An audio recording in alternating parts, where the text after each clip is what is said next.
This session takes place about 2 months before session 0.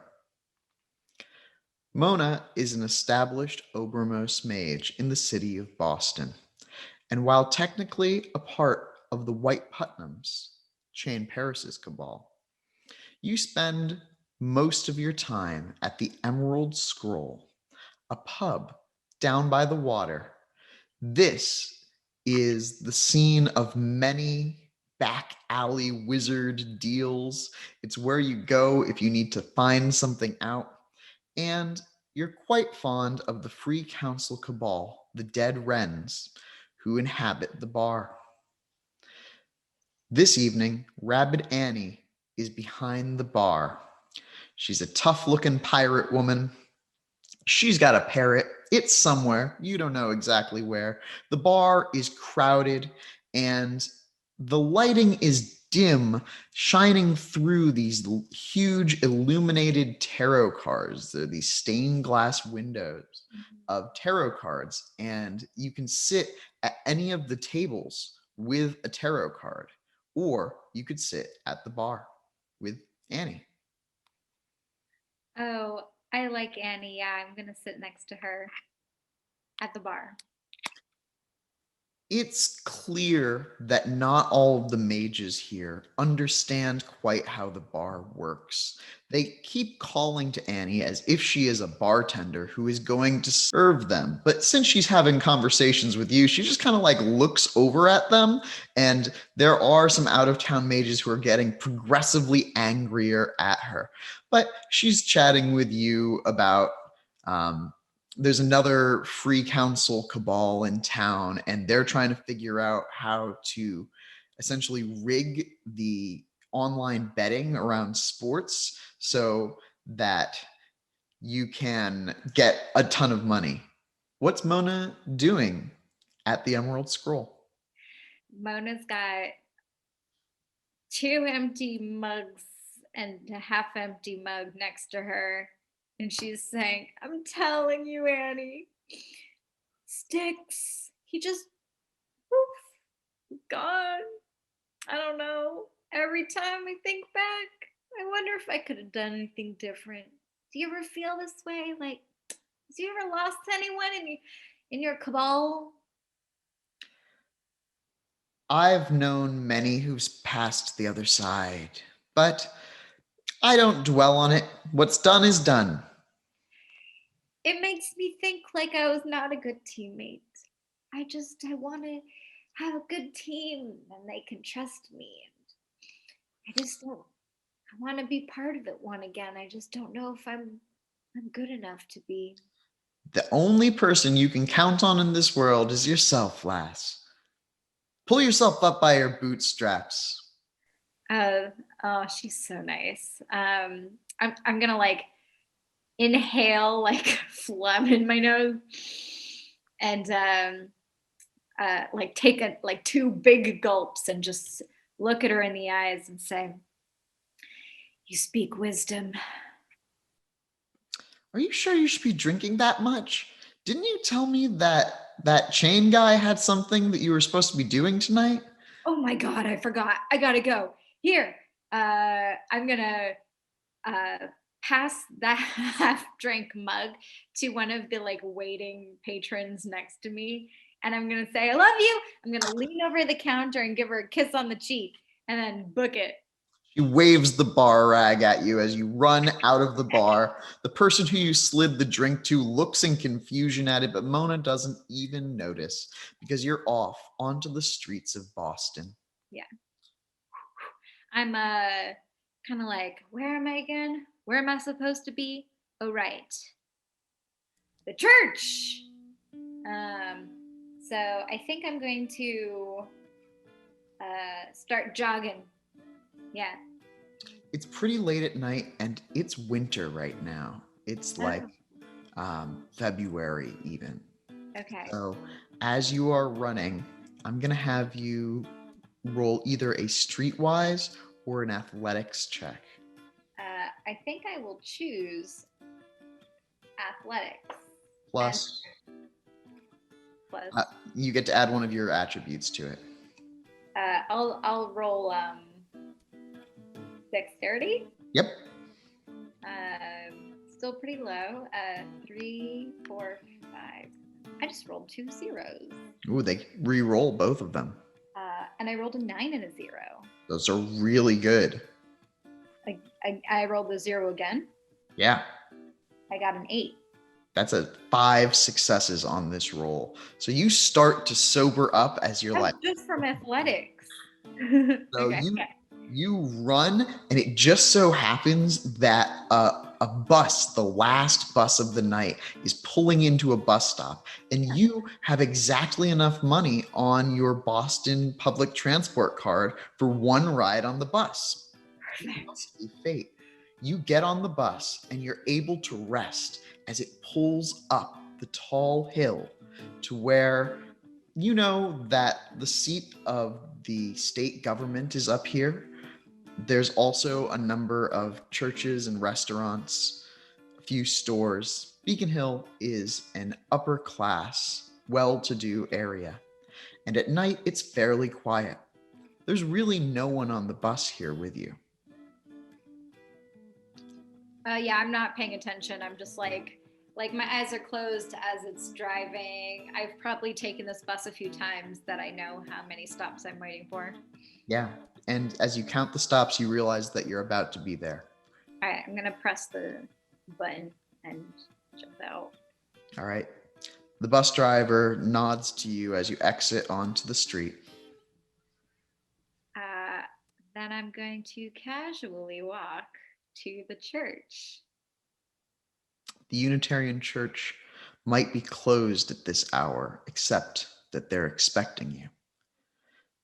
The last time you had a Mysterium initiation, your first, there were many robed wizards who you didn't know, and you honestly have no idea what to expect this time. But Chain did tell you that you should be prepared to meditate, and you're wondering how you'll do that with all the alcohol in your system as you walk through the doors. I'm just a little tipsy. I can meditate. Not a problem.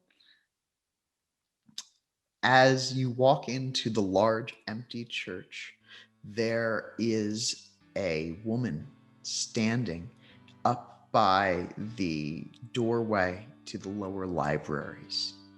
And you recognize her. She's a member of the White Putnams. You've seen her a few times. She has short-cut blonde hair with freckles. She's got a very severe look as she appraises you walking in. She looks down at a watch on her wrist, and you understand that you're probably late. Her name is Sophia, and while she is a member of the White Putnam Cabal, she's not usually here at the church. She stays at her own apartments, you believe. Hi, Sophia. Mona. Where am I supposed to go? Downstairs. The Mysteryum awaits. Thank you. I head down the stairs. Okay. She follows you, walking closely behind you. She's wearing ceremonial robes, and you're not sure where she got them from. Like, she walks behind you, and suddenly she's in these robes. Oh. It's magic. What do they look like? They're long and flowing purple robes. Okay. Not my color. The lower halls are a massive library, and as you navigate the shelves, you come to an arched stone doorway through which there's a stone auditorium. You've been here only once before. Waiting for you at the center is Chain Paris in robes of midnight blue. That looks good. I'm going to approach him and try really hard to look sober. Why don't you give me a subterfuge check? Okay. 1 success. With 1 success, you give off the impression that you're confident about what you're doing. It might be a little bit clear that you've had some to drink, but you're like, I've got this. And as you walk in, you suddenly realize that on the upper levels, the stairs around this room are in fact many robed wizards, more than are in the White Putnams. There's a lot of people here, and they're all watching you. I wasn't expecting all these people, Jane. Yes, these are members of our order. Some of them outrank even myself. It's momentous when someone takes the second rank and joins. You will be considered a seeker of knowledge after this and reach the next science. That is, presuming that you pass, of course. I think I will. Mona kind of has no. I don't think I know what he's talking about. But I'm pretending yeah, I think I will. And with that 1 success, he really thinks that you know what's going on, so he doesn't explain anything further. Oh no, I can't ask him in front of all these people. I'm just going to go with the flow. So he looks you and says, Sophia will be your guide on this quest, and she will make sure that you are not injured. Okay. Sophia approaches and carries out a small brazier. It's like a bowl to put fire in, and there are some unlit logs of incense here, which she gestures to and says, if you wouldn't mind doing the honors. Oh yeah. Do I see matches next to her? No. Do I see a flame anywhere nearby? No. So I'm going to make it so the friction between two pieces of wood specifically are very, very heavy, and I'm just gonna them together. And wood on wood. Roll me a forces gnosis.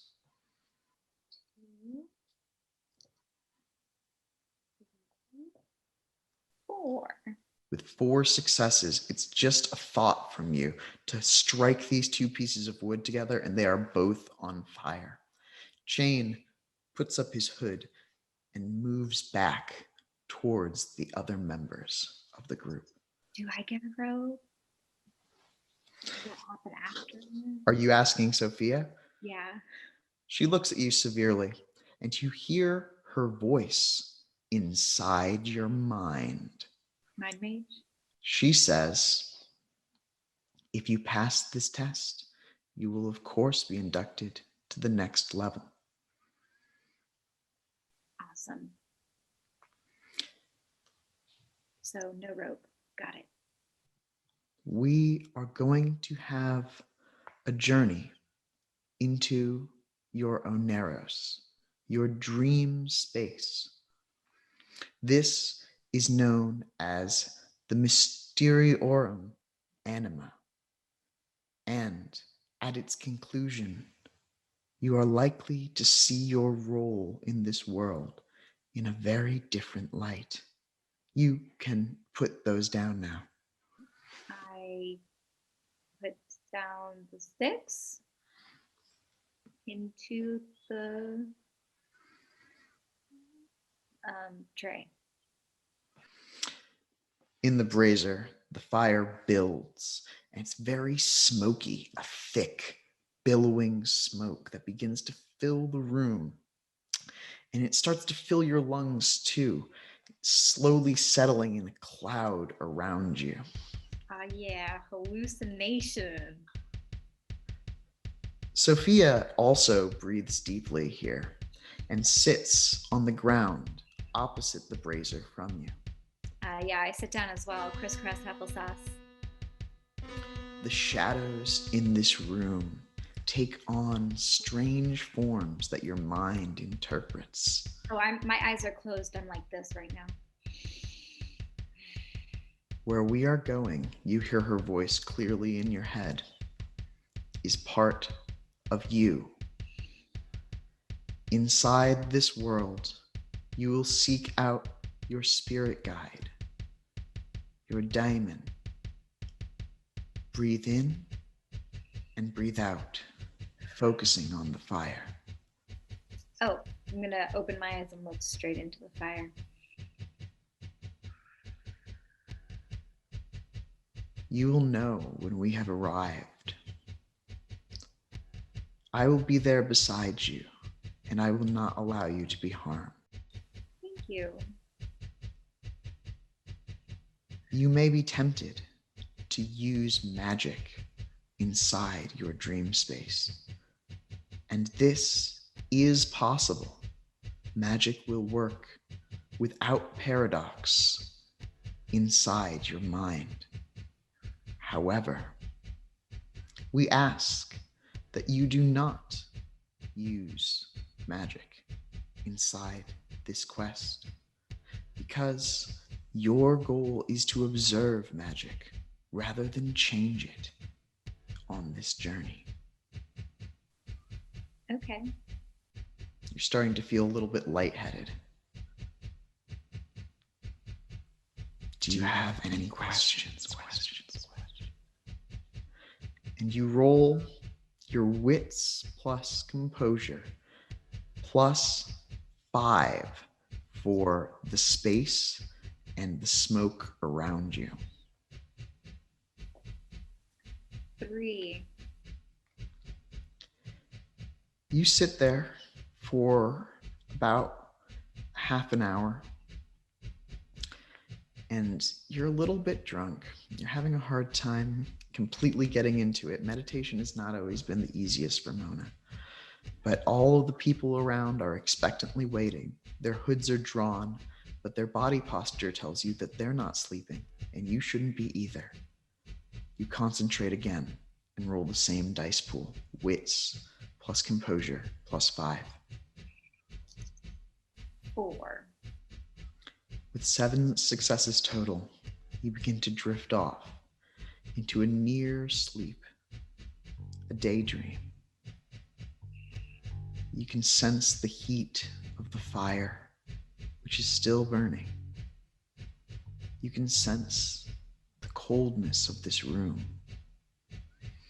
You can sense the smoke in your lungs. You cough unexpectedly. The smoke is thicker now, and you're standing in your garage, burning down. A car has just exploded. The moments seem to pass as minutes. There's fire. Some of it's blue, red, technicolor. Pieces of the engine lie scattered about you. What happens next? I'm gonna put my hand through the fire and pat the hood of the car as like a, oh, I missed you. Farewell. The fire burns your hand as you place it inside. And you feel the pain, but it's different somehow. What kind of car would it be? You could make it my red Jeep Cherokee. It's not fancy, it's clunky. I gave it extra big wheels and I heightened it. But yeah, it's a Jeep Cherokee. We had a lot of mileage on her. Yeah. And you were sure that you were going to fix it this time. That's when it exploded. You could see the spark plug firing, and you're not sure why it did, because the key wasn't in the ignition. You had taken most of the engine apart by that point. Not that your parents knew. In the back of your head, you know that they're just inside, and soon they'll rush into this garage in a panic. I think I'm going to actually open the door and get in. Okay. It's on fire all around me. Yeah, you get into the burning Jeep. Yeah, I think I want to reverse it and drive. One last drive in my hallucinatory dream. Yeah, one last ride in Jeep. And of course, even though it shouldn't start with so much of its engine exploded away, it does. Oh man, I feel like what's that guy whose head is on fire and he rides a motorcycle on fire? Ghost Rider? Yeah, I feel like Ghost Rider. Whee! You back out through what remains of the garage door, though it easily gets battered aside. And you're driving, a teenager, before you've awakened. It's a long uh, travel, it's a road trip down to visit some of your extended family. More like down memory lane. It's just like you remember, except that the Jeep is still on fire. Occasionally, people in their cars look up at you in confusion and surprise. Yeah, I'm just gonna keep going. Yeah, you find yourself arriving at your destination. You're meeting, having a nice home cooked meal with the extended family. And then you're walking on a beach, and time is passing in the way that time passes in dreams. Where do you go? Where are you now? On a beach. I'm gonna sink my toes in the sand. Each of your toes turn the grains of sand. Each grain of sand spinning along an axis. Ooh. I'm gonna lie back into the sand. You lie down into the sand and your body kind of sinks in a couple inches. You can feel each one of the grains. Above you, the sky shifts from sun to moon, day to night, over and over and over again. And just like those grains of sand rotate, the world too is spinning, and you are stuck still, lying here in the sand. Day, night, day, night, day, night. I'm gonna close my eyes so I don't notice the time passing because I think it's starting to unnerve me. You sit there for long enough until you can feel the water tickling your feet as the waves break upon them. I'm gonna get up. As you get up, you see a figure standing just next to you on the beach. They're made of sand with these deep blue stones where their eyes should be. And they also look like you. Hello. And they begin to run down the beach away from you. I'm gonna walk a little in the direction they were running, and like kind of follow their footprints, sand prints. Do they leave footprints? Don't leave footprints, but yet you can see where the grains of sand have been slightly askew. And you realize as your foot presses into the same spots where they had just walked, that they are turning the grains of sand in exact inverse amount as to your footsteps. Where they walk, instead of the grains pushing down, the grains are rising up. And so when you step there, you're balancing them out exactly. Above you, the sky is becoming gray. You're losing track of the sun and the moon. Yeah, I think I'm going to avoid the sky, like looking at the sky. Mm-hmm. I think, I know I'm in a dream. I think I'm gonna like wish for trees. I think I want to be me right now. Yeah, you think about trees, and you're trying to remember uh, a time where you were with trees, or are you trying to cause a forest to sprout up around you? I think I'm trying to do the latter. Now, you don't have the life magic to create trees around you, No, but I'm just like thinking it because I think that if I just think it, it will happen in this dream. as you are walking and you're still walking forward, on the side of the beach, there is a thin beach forest. You remember it being here in your life. You had just forgotten about it until now. Excellent. I'm gonna walk to the beach forest. Okay. You walk into the trees, and here in the trees, the rain begins to fall. Oh, that's nice. Is there moss? I look at the ground. There's a bunch of different plants and mosses here. Oh man, I'm gonna like crawl on all fours and like get really close with the moss.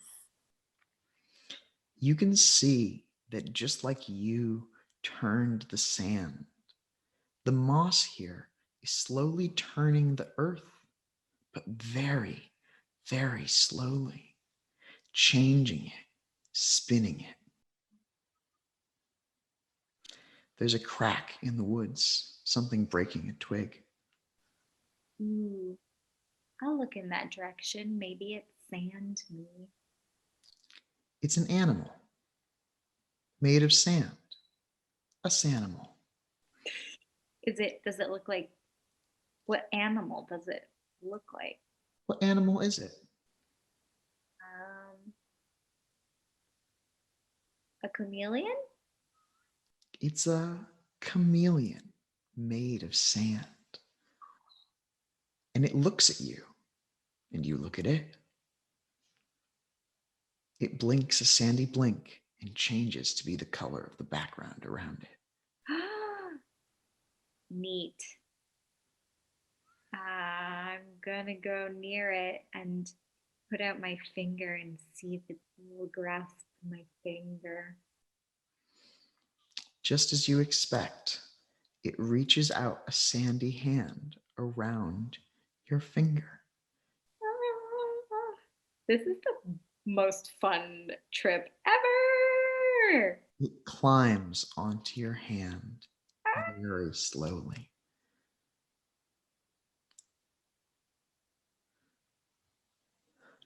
I'm having so much fun. I'm in the woods.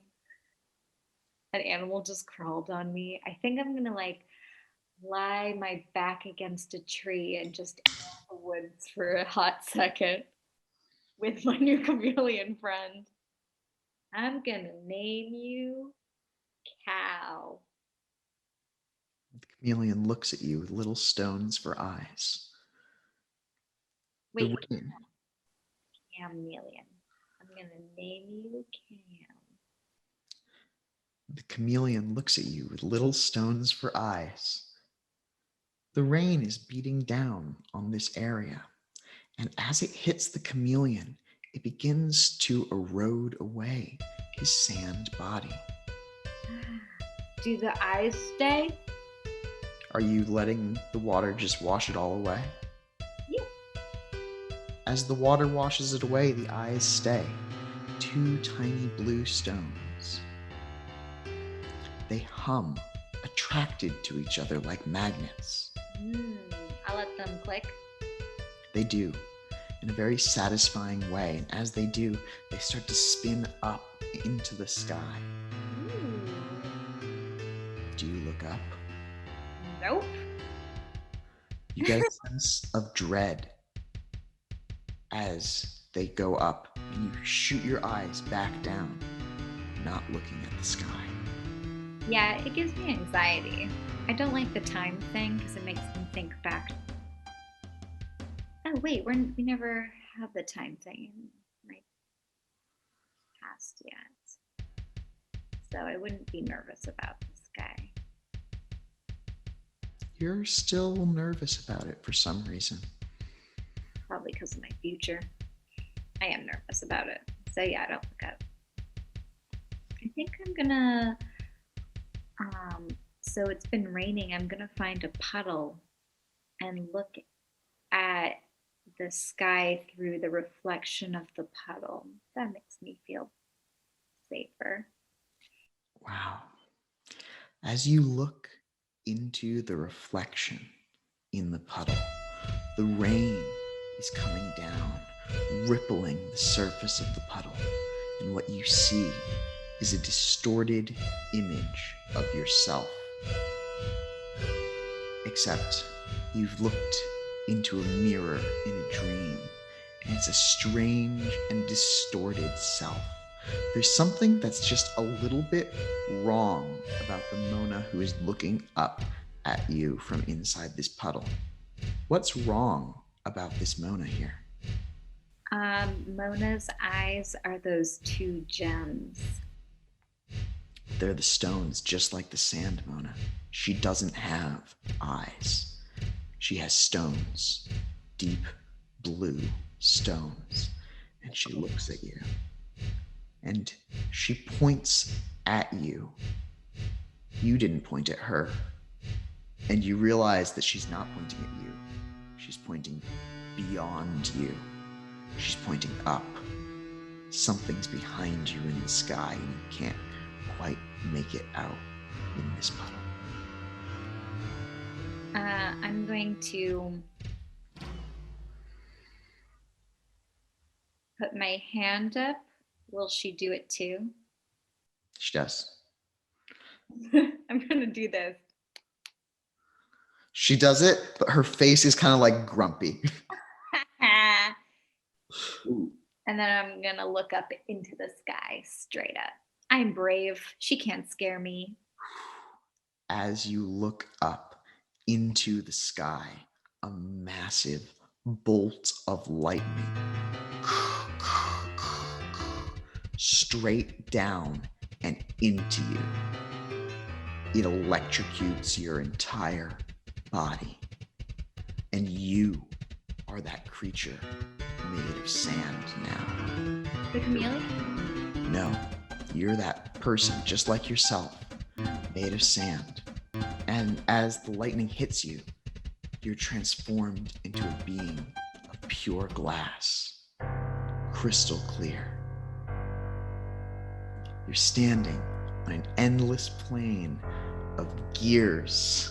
I love it. You can see all of the creation from here. And you can see that there are these little pieces that are just like the gears are slowly breaking down. They're falling into disrepair. And you can see how to fix it. Oh, I'm going to fix it. What are some of the ways that you fix it? Like physically going there and lifting up a gear and putting it back in place, and like elbow grease and making sure it's nice and lubricated and it's perfect in its spot. Like I'm gonna get all like, I know I'm a glass figure now, but I'm gonna get like all dirty and sweaty, and I'm gonna work hard and fix it. Yeah, why don't you give me a dexterity plus athletics check?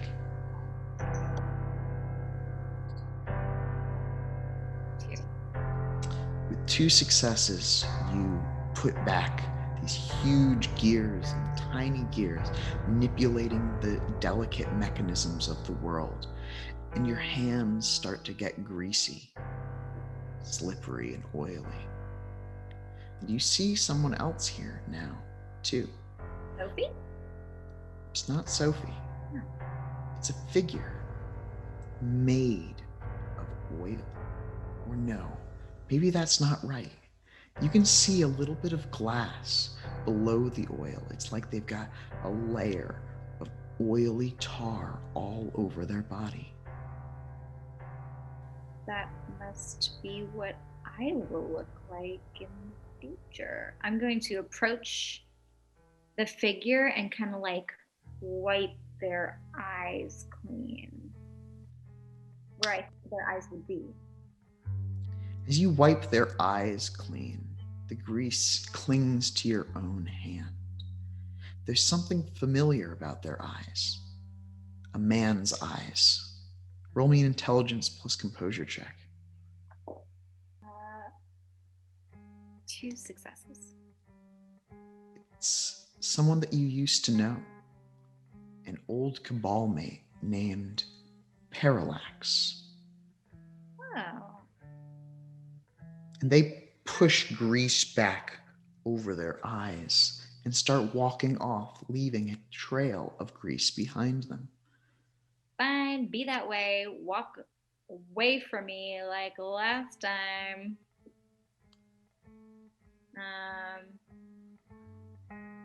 What are you even doing here? I think it's sticky grease anyway. And some of it's getting on the gears as he walks by them, corrupting more mechanisms that you know that you'll have to fix. They're not like you.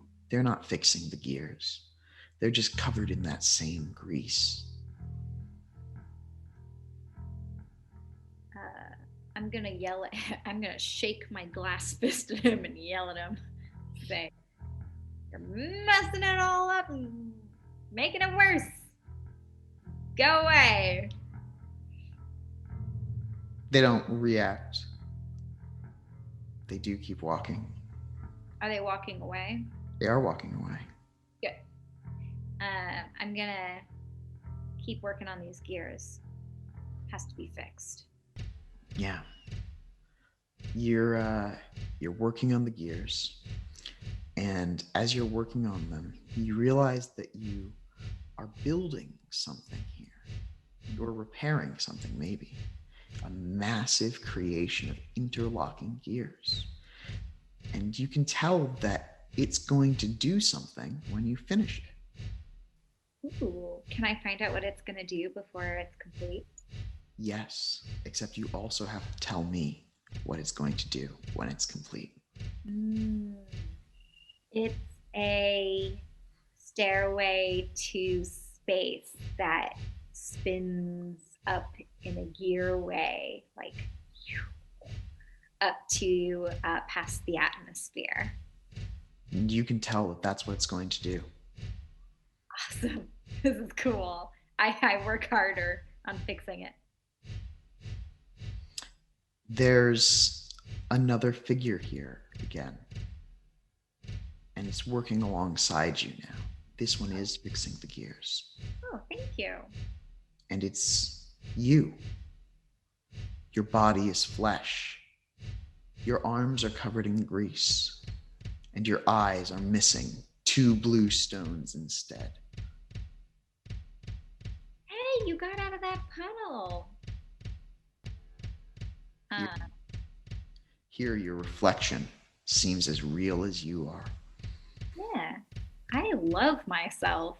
I think that my friend is cool. I like the eyes.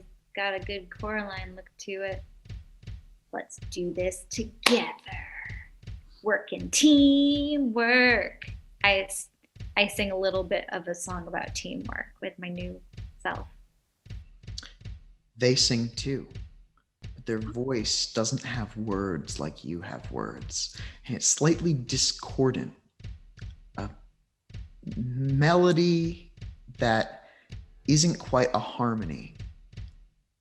That's Give okay. me They're puddle world. a craft plus attribute check. So one of your attributes plus crafts. I'm gonna choose presence. Yeah. 4.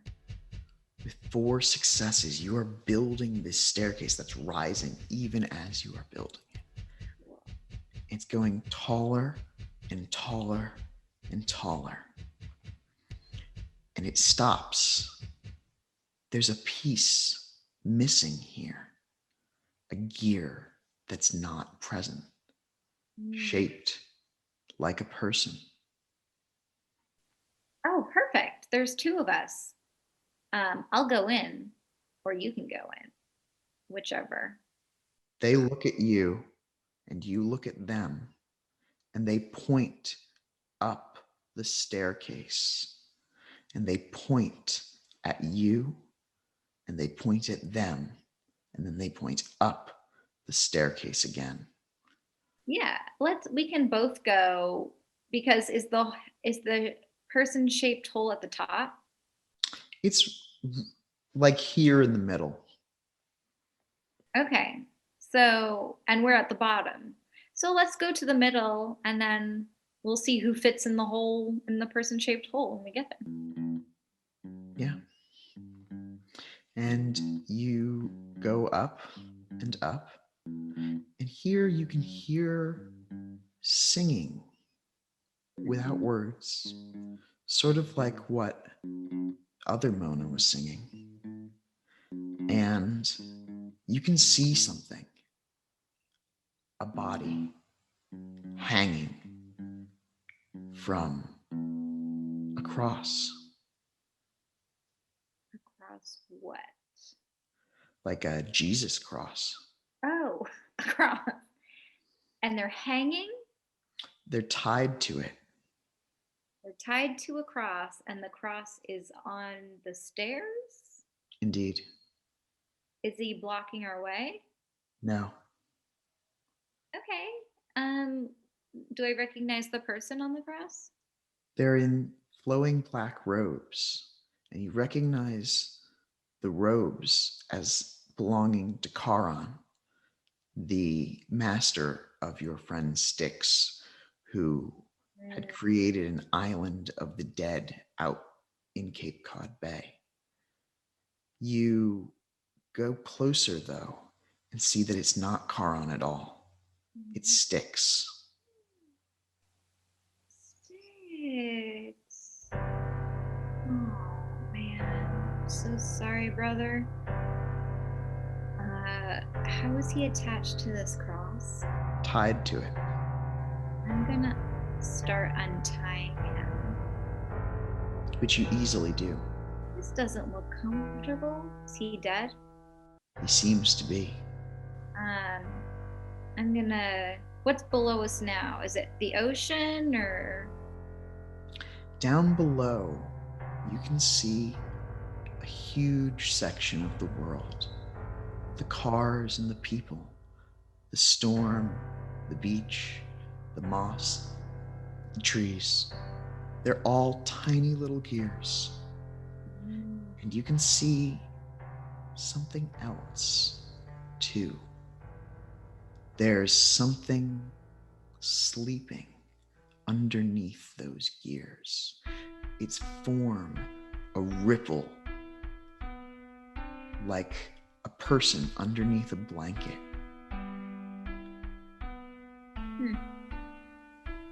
Wonder what that is. I'm going to, I think, hug Styx's dead body and try to lay him down as comfortable as possible on these geared steps. You think that he might fit into that person-sized hole. Yeah, he could. Are we at that hole already? Just about. You'll have to carry him some stairs. All right, I'm gonna ask Mona, Pond Mona, Puddle Mona, if she can help carry Styx, because I'm a glass person and I don't think I have muscles. So I'm gonna have to ask her to carry the legs, and I'll carry it under the armpits. Working together with Puddle Mona, you climb the seemingly endless stairs up and up until you reach the hole. It's turned so that it's in the direct center of the staircase in the floor here. Okay. Is it me shaped or stick shaped? It's bigger than you. Okay, so probably sticks then. I'm gonna try to put him in there, see if he fits. He does. I'm gonna Heels over and wait turn. before it steals over. Can I kiss him on the forehead as I'm like letting him go? Yes. Just as you kiss him is as it seals over and turns, spinning down, and suddenly the staircase that you're on begins to rise more and more up, higher and higher. The singing becomes louder. I'm gonna hold my hand out so we can hold hands as we're going up these stairs with Puddle Mona. I wonder if we could combine our bodies.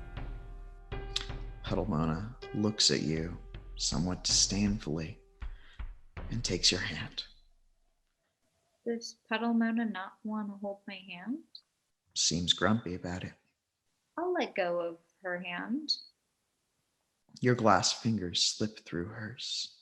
They're covered in grease, and now her hands are covered in grease too. Oh, it's the grease. I mean, you're me. You should be used to grease too. I keep going. They raise a hand up and the grease drips down. It's almost like oil with strange rainbow hues. And you can see something else. Faces inside the grease with horns and teeth. Snarling, angry faces sometimes. They fall onto the stairs, and you've broken through the atmosphere as they continue to rise. The clouds are at a level with you now. I love it. I'm in space now. I think I'm going to reach the top and just jump up and see if I float away into space. I want to get it. I'm gonna like as I jump up, I'm turning my body so I can look at Earth in its entirety in front of me and see all the gears of Earth. I want to see it all. You run up, you leap from the top stair into the sky. Gravity has no hold on you here. You turn and you see a few things. You see the sun, and in the sun, you see a strange figure with arms, too many arms. Do you stare at it? Or do you Nope. I'm looking at the Earth. You turn away from it and look down at the earth? Yeah. Though something unsettles you about that sun. Yeah. You can see the gears of the earth spinning. The whole of the cosmos is a gear. It's just one gear inside another gear, except as you look at the other planets, they spin in nice, routine orbits, in perfect balance. But the Earth moves in choppy, broken movements, out of whack, wrong. You can see the gears down there, the humans, but they don't go into place like Styx does. They break and twist, leaping out of the machine at all these different points. They will not become part of it. And in doing so, you see parts of it fail and break. And you can see that there are other gears trying to fix the gears, just like you had been trying to fix the gears.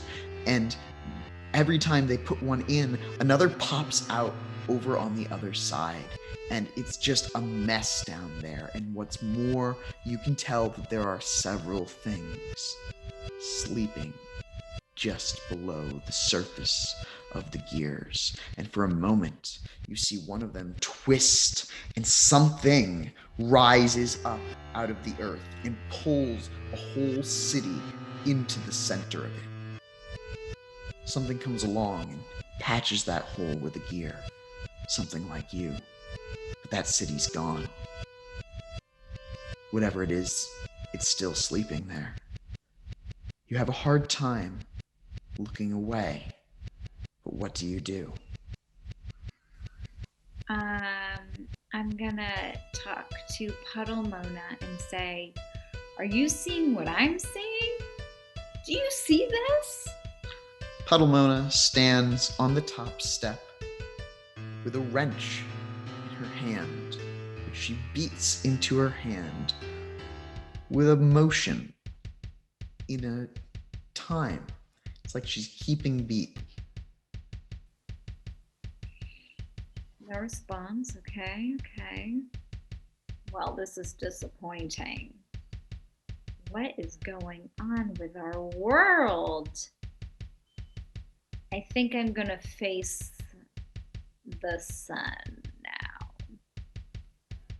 As you turn towards the sun, you are blinded by the light of the sun. And it looks into your soul, burning into you with hatred. This thing despises you. It wants you to burn. It wants you to just burn away, but it can't act upon this because it is trapped there, trapped in the center of the sun. And it's not just you. It hates everyone, all of the people. And you feel a justified anger. But it's like not your feelings, so it's strange. And then a shadow passes over, eclipsing the sun. A massive sphere. The moon.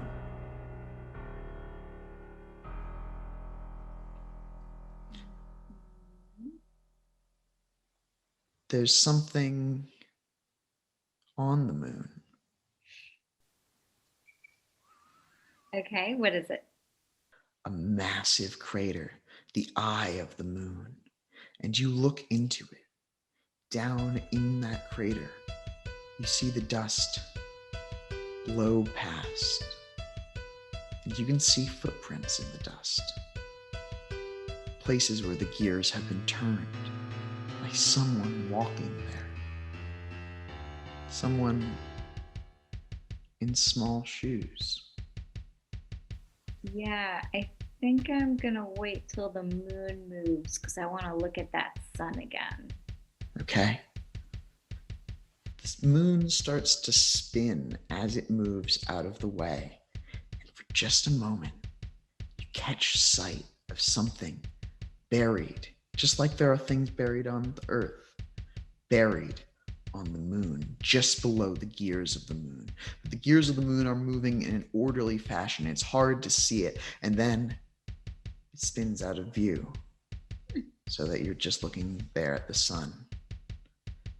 And the sun is like the center gear of the solar system, all the others attached, spinning on its cogs.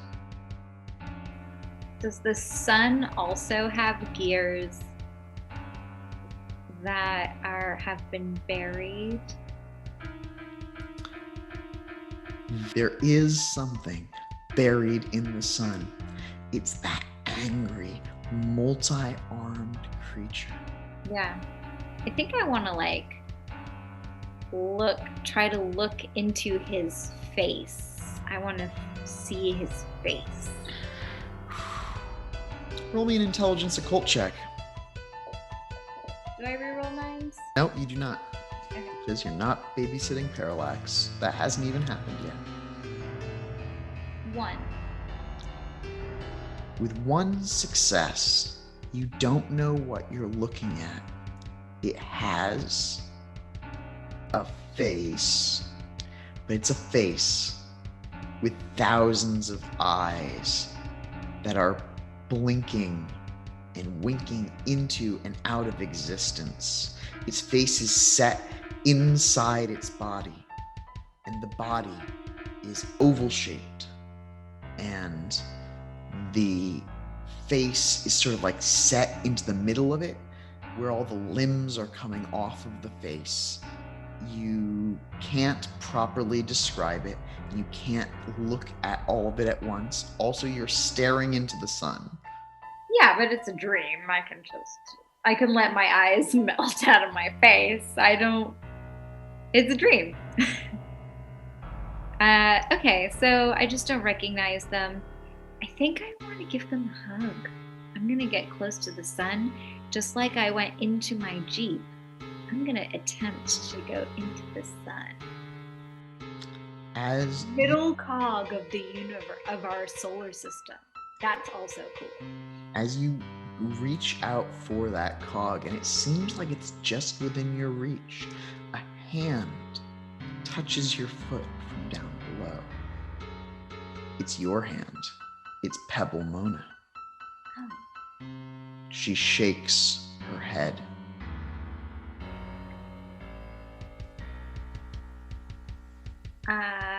I look at her. Does she point to anything else?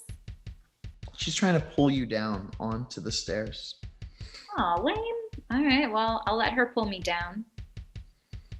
But Once you're standing on the top stair, they point with the wrench and gesture towards the moon, or just past the moon, where there's another sphere, another orb that's orbiting Earth, just outside of your view, just beyond the moon.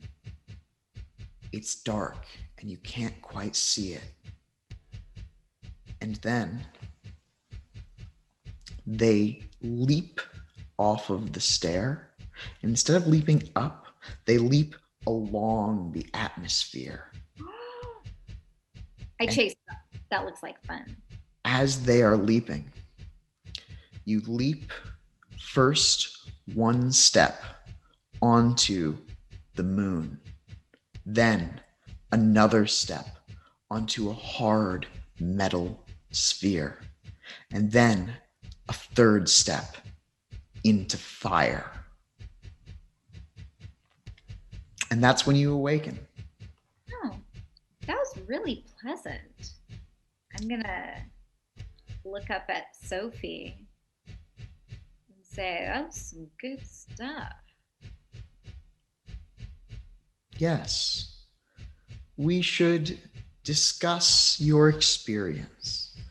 And the Mysterium, they come to gather a little bit closer. And she says, "What did you see?" Can I tell her everything I saw? Yeah. Why don't you relate some of the important points? I tell her about the sleeping giants under the gears and how they're capturing civilizations and bringing them into them, and then they're being recovered by gears. I tell them that there's an entity in the sun that has a justified anger towards everything. Do you feel like this entity is part of yourself or part of the world? I don't think it's part of myself. I don't have that kind of anger. Strange. Maybe she looks over at another hooded figure. An exarch? How many did you see? There was Well, I'm going to describe the entity, how it had like all those legs and. Oh, she says. Yes, I can see that now too. Do you know what it was? Mm-mm. That was an angel. I believe that what you saw was an orphinium. In Ezekiel's account, they describe it as a creature made of spinning wheels with eyes upon the wheels, interlocking, spinning in multiple orbits around itself, with strange connections to other parts of the world. Hmm. Everything that you have seen is part of you. Did you meet anything that looked like yourself? There's a good chance that what you met was your daimon. Don't expect it to look the same when you return, but know that through meditation, you can contact them again. This being is the closest to your awakened soul. It knows your true purpose, or Oh, nice. that is what the tomes believe. Yeah, they were looking out for me. They told me not to go near that angel. Probably good. Since this was your first experience, it is likely that they were trying to communicate a higher purpose to you. What do you believe your higher purpose was? Oh, I thought it might have been to help fix the earth, but my alternate self didn't plunge back down. It jumped onto this metal sphere. So maybe I'm destined to do something otherworldly. Hmm.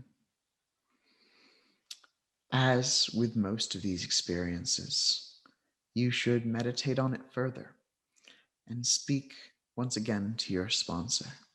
But you have reached the rank of Dadauchus. You are a second rank member of the Mysterium.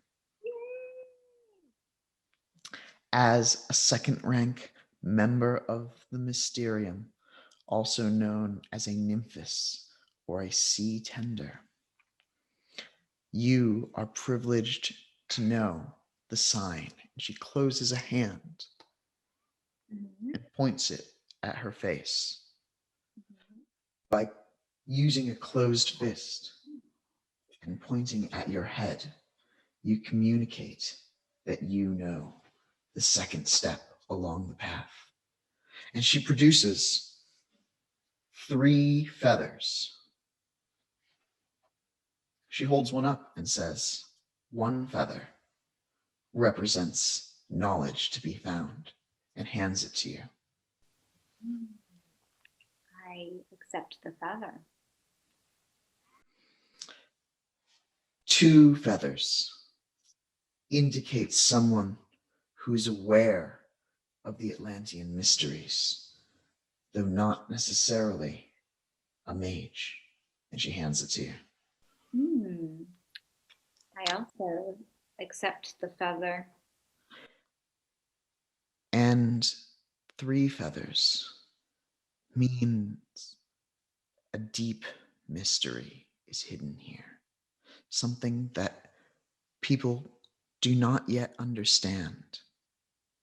When you understand a mystery, she holds out another 3 feathers. And in front of you, they all become bare, the bristles deteriorating away. Hmm. Show it through changing the feathers. And she tucks those away. We are honored to have you amongst our ranks, Mona. And Chain walks forward and produces robes. What color? What color are they? Um, white. White wizard robes for you, Mona. Nice.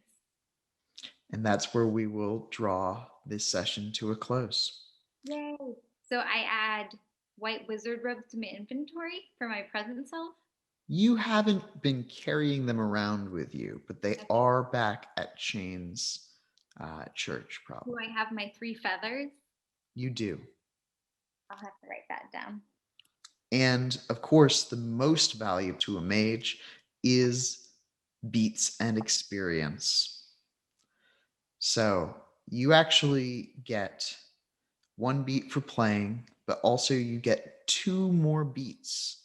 One for meeting your demon, and another for seeing those strange things. And actually, take a 4th beat for building that strange ladder. Did you pursue any of your obsessions? Finding out how things work. Yes, take another beat. And Um, that is 5 beats or 1 experience point. it is. Yay. Cool. It's been wonderful playing with you as always. Yeah.